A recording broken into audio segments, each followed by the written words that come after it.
किसी भी अष्टमी तिथि को 12 महीने में शुक्ल पक्ष कृष्ण पक्ष की अष्टमी तिथि पड़ती है।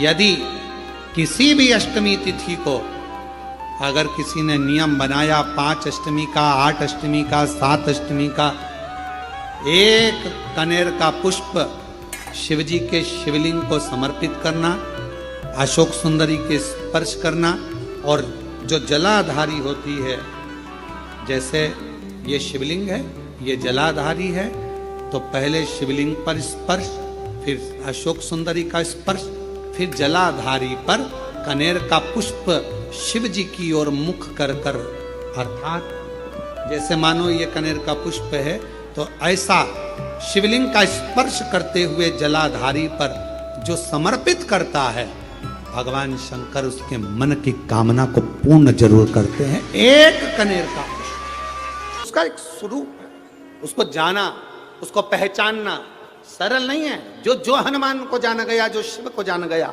उसकी जिंदगी सार्थक हो गई। जैसे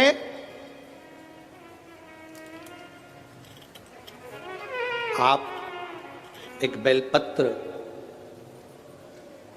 जैसे आप एक बेलपत्र कि ये दो जो पत्तियां होती हैं, जरा ध्यान देंगे, ये दो जो पत्ती नीचे की रहती है, बेलपत्र, आगे का भाग एक बेलपत्र और नीचे की जो ये 2 पत्तियां होती हैं, इन 2 पत्तियों के ऊपर एक एक शमी पत्र, ये 2 जो पत्तियां हैं, इन पत्तियों के ऊपर एक एक शमी पत्र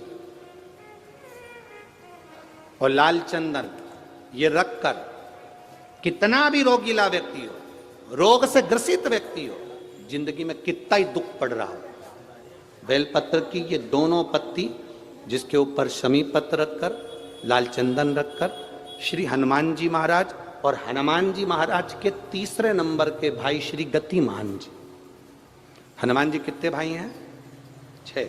उसमें हनुमान, रतिमान, व्रतिमान, मतिमान, गतिमान, तो जो नीचे के क्रम में आते हैं श्री गतिमान जी, उन गतिमान जी, हनुमान जी का नाम लेकर जो शिवलिंग के ऊपर समर्पित कर देता है, रोग का निवारण होता ही है, रोग मुक्ति होती है। और कोई से जाकर कहे कि महाराज हमें बताओ कि पारत का शिवलिंग है तो हम उस पर क्या चढ़ा दें कि हमारी मनोकामना पूरी हो जाए, सफेद शिवलिंग है तो उस पर हम क्या चढ़ाएं कि हमारी मनोकामना पूर्ण हो जाए, काले पाषाण का शिवलिंग है तो हम क्या चढ़ाएं कि हमारी मनोकामना पूर्ण हो जाए, स्फटिक का शिवलिंग है हम क्या चढ़ाएं कि हमारी मनोकामना पूर्ण हो जाए, मां नर्मदा के जल से निकला हुआ नर्मदेश्वर शिवलिंग है, हम उसे क्या समर्पित कर दें कि हमारा कार्य सिद्ध हो जाए।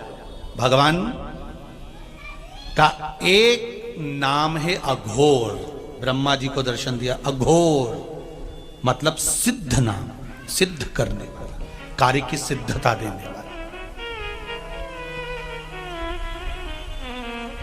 और बहुत ध्यान से सुनना भाई, नवेगांव वालों, फिर कहूंगा, अगर दिल में कोई बात है और आपकी वो कामना पूरी नहीं हो रही, बहुत प्रयास कर लिया आपने, कामना सिद्ध नहीं हो रही, 1 लोटा जल, एक जल का पात्र लीजिए, उस जल के पात्र को लेकर उसमें थोड़ा सा लाल चंदन डालकर बेलपत्री के वृक्ष के नीचे और देवादिदेव महादेव को चढ़ाना प्रारंभ कर दीजिए, शिव को चढ़ाना थोड़ा सा जल। उसके बाद में 1 लोटा जल स्वच्छ फिर शिव जी को चढ़ाओ।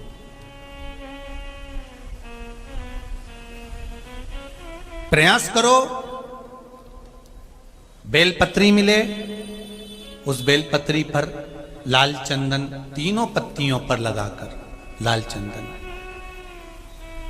बेलपत्री के वृक्ष के नीचे समर्पित कर कर, उसी बेलपत्री के वृक्ष के नीचे का बेलपत्र वापिस लेकर श्री शिवाय नमस्तुभ्यं बोलकर आपकी कामना कहकर भगवान शिव पर, अघोरेश्वर महादेव का नाम लेकर आप चढ़ाना प्रारंभ करिए। बाबा आपका कार्य 3 महीने के अंदर पूर्ण कर देगा, सफलता देगा। शिव जी का एक नाम है अघोर।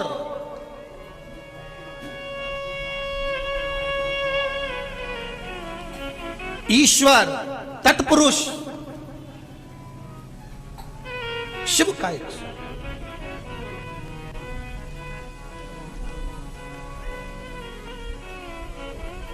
अभी अपने बीच में कुबेरेश्वर महादेव मंदिर से, कुबेरेश्वर धाम सीहोर से एक क्रम चालू करा था, आप लोगों ने करा ना, बेलपत्र का वृक्ष लगाओ। किस किसने लगाया था? हाथ उठाओ जरा। लगाया सबने? अरे बहुत बढ़िया, रख लो वापिस रख लो, बहुत बढ़िया, धन्यवाद आपको। लगाना। अगर हमने वृक्ष लगाया है, बेलपत्र का वृक्ष रोपित करा है, या कहीं बेलपत्र का वृक्ष है उसके नीचे भी अगर हमने बेलपत्र समर्पित कर कर भगवान शिव का घोर नाम लेकर अगर बेलपत्र को ले जाकर शिव को समर्पित करा है तो उसका कार्य सिद्ध होता ही है। करके देखिए, भगवान शिव से निवेदन करके।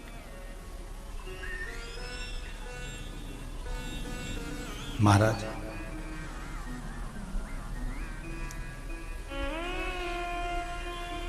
भगवान शिव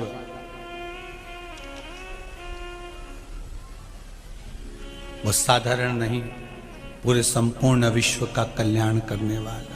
वो कहते हैं ना, जग का स्वामी है तो अंतर्यामी है तो मेरे जीवन की अनभित कहानी है तू।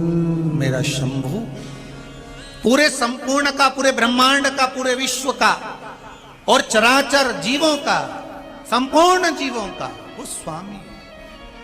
तारकाक्ष, ये विदुम्माली, ये कमलाक्ष की तीनों प्राणों को त्यागे, तीनों के प्राण छूट गए, देवतानंद पा गए।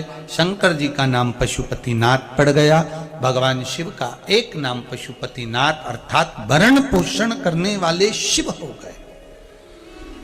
बोल पशुपतिनाथ भगवान की। भगवान शिव का नाम पशुपतिनाथ पड़ गया। एक ध्यान रहे अपने जीवन में, बहुत बहुत ध्यान रखिए महाराज जी। अगर मान लो कि कोई औषधि आप ले रहे हैं, कोई दवाई आप ले रहे हैं, कोई औषधि आप ले रहे हैं, कोई दवाई आप खा रहे हैं और उस दवाई का रस लग ही नहीं रहा, वो दवाई आपके शरीर को लग ही नहीं रही है। मान लो होता है कभी कि जिस दवाई को आपने खाया वो दवाई आपके शरीर को ना लगे, तो महाराज पशुपतिनाथ भगवान का स्मरण कर कर और कुंदकेश्वर भगवान का स्मरण कर कर। कौन कौन से नाम है जरा जम के बोलिए। पहला है पशुपतिनाथ, दूसरा है कुंदकेश्वर।